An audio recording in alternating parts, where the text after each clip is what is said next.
A Season on the Brink is being reprinted, re-released, therefore. Which meant that it was out of print, which I didn't know. If I had known, it would have been reprinted months ago. But I found out that some Liverpool fans were telling me they wanted the book and they couldn't find it, all in second-hand, Amazon and stuff like that. So I made a call and yes, it's been reprinted. Tell me some of your favourite stories from that book. Cause it was am I right in saying it was your first book you'd written? It was the first book, yeah. And I thought that was it. You know, I always knew I had a book in me. I didn't know I had 6.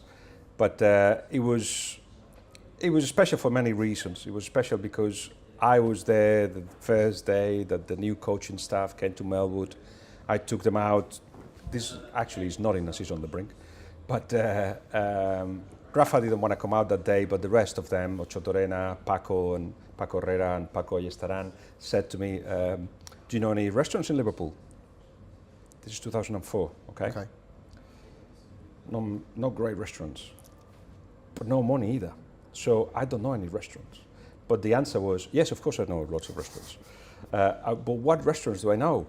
The ones that we go to after drinking, the Chinese restaurants that you go to at 2 o'clock in the morning. Yeah. So I didn't know if they would be open like at 1:30 that was, or 2:30 in the afternoon, but I said, I know the places. So let's get a taxi and I'll take you there. So we went to Chinatown. They ate it. But later they told me that they will never ever ask you for restaurant recommendations anymore. Well, I can change that view of them now. If they're watching it, this has been fantastic. I've improved.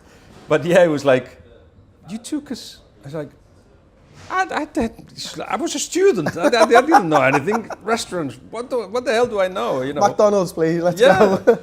So, but anyway, we got on really well, and it was a kind of dream team, wasn't it? 4 guys just away from the families, and I was very close to them, and I got to see how they worked, and from the inside, which allowed me to learn a lot. And then eventually, when the publisher said at 7 o'clock in the morning on the 25th of May, 2005, it was like, we're doing the book, and it was like, okay. I was just getting ready to go to the pub then. At 7 in the morning? At 7 o'clock in the morning, I was excited. I was ready to go to the pub for a day drinking. Were you in Liverpool? In Liverpool, yeah. Well, I wish I had been. I was in Istanbul, and you know, we ended up. I ended up mixing with Xabi Alonso's family, and it was so weird because you're static from such a game, and whatever's happened, and of course we finished like 2 o'clock in the morning over there because 2 hours more.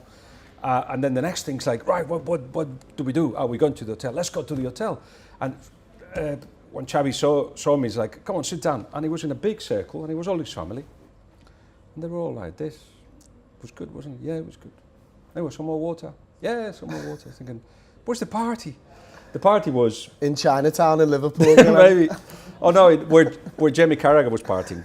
And Jamie was at the door, because there would be a lot of people queuing outside the hotel, knocking the door.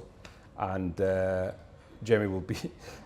one of the guys at the door will go to Jamie and says, there's a cousin of yours outside. So the 50th cousin of the night will just be welcome in. Yes, he's my cousin. Come in. Yet another Carragher. Come in. And I remember Stevie G carrying the cup around the hotel and, you know, sleeping with it, as we know. And then I was given 2 months to write the book. So it was like, because everybody goes on holidays, and I couldn't be in Liverpool when they came back, so I had to be in Istanbul an extra day because the flight back was too expensive. So it was like, all right, let's start. Phone call to Jamie Carragher, to Stevie G, to Xabi Alonso, to Rafa Benitez said, I have to meet you, we have to, you know, Paco Herrera and all that. And they all said yes. Gattuso, wow. The referee was Spanish, Mejuto González, yes, everybody was yes.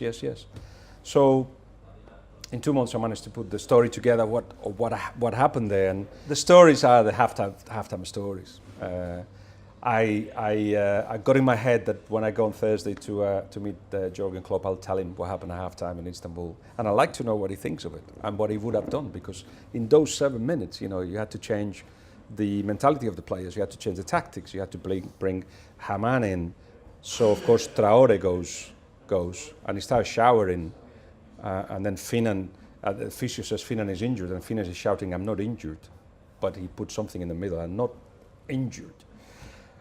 And Rafa goes, well, then if he's injured, we already got a substitution. So Traore, put your kid back in. By the way, this is how we're going to play. Smithy has never been a wing-back in his life. You're going to be a wing-back. And he's like, boss, you've got 10 players on the board. Oh, yeah, sorry. But then I'll change that. And then the striker's going to come here. Boss, you've got 12 players on the board now. Yes, sorry. Then that's 7 minutes. This is 7 minutes. And then he's like, right, didn't we beat Olympiacos? Did we score 3 second-half goals? Yes, we did. Well, we can do this again. I don't know who got convinced by that theory, but anyway, it was put out there by somebody. And then next, they're coming out, and then there was this myth that AC Milan players were celebrating. Not true. But what happened was Gattuso comes into the pitch, and he hears "You Never Walk Alone" because we were singing "You Never Walk Alone," and he goes to his fans, "Come on, we're winning 3-0. Come on." Jamie Carragher, I don't know if I said it in the book, but it was Carra. He says, look at him, he's celebrating. They're already celebrating. All right. Bastards are already celebrating. So, again, you know. Half-truths, though. I mean, if Carragher believed it and he was telling the players, or whether he didn't believe it, but it cheered those players up. It cheered the players up. Wow. And then, of course, the goals come in fry an egg. Just put like that, just like that. Some salt, put in some egg, you know, some oil, put the egg on the dish. The 3 goals were scored in the time that it takes you to fry an egg. So, what? Yes. So you decide in the middle of the game to go and fry an egg, or boil an egg either. And the whole history had happened. So Gattuso was saying it just felt like, you know, they were knocked on the first one, and then they were knocked on the second one, and they just couldn't get up anymore. Even one at the penalty. So penalty gets given. Gattuso's thinking, no way, we're going to win this. And they were still ahead. And actually, the penalty gets missed. Yeah. And Xabi knocks it in after rebound, doesn't he? So for those that want to, you know, go through the myths and hear reality, still is fantastic reality, by the way, so, you know, don't ignore it. But all that is in the book. So. And now, of course, you've branched out from Sky and from television and journalism into YouTube as well. So anybody wants to catch up with Guillem Balague on YouTube, it's youtube.com/Guillem Balague YouTube. Nice and catchy for us all. Dead easy to remember. I've been watching it actually. You mentioned some of the stuff that you in our other interview on Liverpool before about the chaos theory that you've got about Liverpool and stuff. I'm loving the stuff you're doing now on Twitter live from press boxes and stuff. Is that just much easier than writing it all down? I don't know. It is what it has to happen. There's a moment that you're capturing when you're doing that, which I feel when something's written, it comes out maybe half an hour later or something, but when you're still stood there talking in the middle of a stadium, you're in the middle of it, and there's some passion for me there that you can't get into the written word. Yeah, you have to. I mean, writing is hard, and you know, to actually read something in the morning, you should realise the short time that you've got to finish it off, and you start. There's so many cases of you start writing, and you know, Manchester United scores 2 goals in the last 2 minutes, and it's like, and wins the Champions League that way.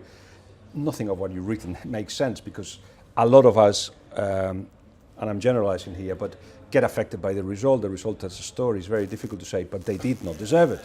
Yeah, but they won. All that analysis is difficult to just do very, very quickly. But yeah, I have a sense that, to me, what I've always done, and I think you're the same, I communicate in different formats. It could be Twitter Live, it could be or Periscope, it could be YouTube, books. It's about communicating, telling stories. And now the way to get the audience and to tell the stories is via YouTube. I feel that there's such a potential there that you identified a decade ago, but that I'm coming to terms with now. And you know, to be able to talk this way and not be constrained by, you know, the 5 minutes that I get on a Monday morning at Sky Sports News is great. It's great because I feel that, you know, I can tell a story. I've got stories to tell. I just, you know, need the platform to do so.